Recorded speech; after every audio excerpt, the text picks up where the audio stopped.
with the flintlock, as you recall, the operator, the mechanism had to use a piece of flint, in the lock, in those jaws, and light the powder, strike the frizzen, ignite the powder in the pan, and then ignite the powder in the chamber and all that. Well, you got the same principle, but with the cap. Let me grab one here. With this, all that's done away with. You have more or less a conventional hammer, and you have a nipple with a hole that leads into the chamber. You slip the cap, which I just dropped, and let's find that rascal. There he is. He slips right on the nipple, and then the hammer falls on the cap, igniting it. Okay, and that sends fire down into the chamber, lighting the powder, and then sending the bullet on its way. Okay, that's how that works. In fact, I'll let this one fire. Pow! So even without powder, of course, the cap's going to fire. It's the same principle as the old cap gun that you played with when you were a child, or maybe you still play with as an adult.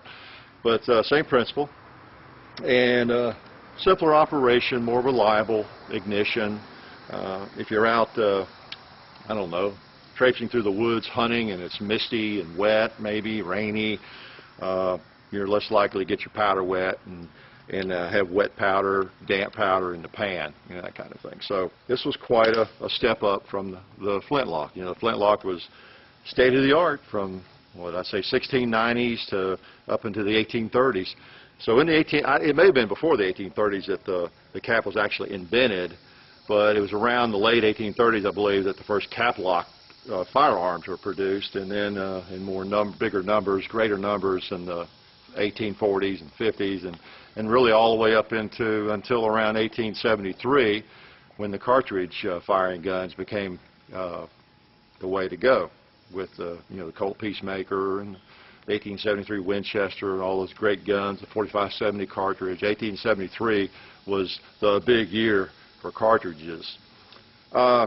So this bridged the gap between the flintlock and the cartridge firing guns. Although there were some earlier cartridge guns, the Henry actually fired a rimfire cartridge in like around 1860. It came into being. But by and large, throughout the Civil War, this is what would you say, 95% of soldiers carried, a cap lock, and for the most part, 58 caliber muskets like this. All right. This particular gun is an Enfield. The Enfield was very popular in the South and in the North. Soldiers really wanted an Enfield if they could get one. The South was a little quicker to get to England and put in a big order for them early in the Civil War.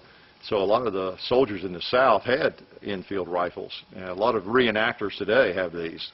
They're really accurate, beautiful rifles, just nice all the way around. As I said, 58 caliber. You see that big bore? Looks like a 58 caliber, doesn't it? It's a little dirty. Fired it a couple times here. This will shoot a round ball, but generally people shoot these mini balls in them. You may have seen one of these. Let me get it up close to the camera. You might have seen a mini ball in a Civil War museum or elsewhere.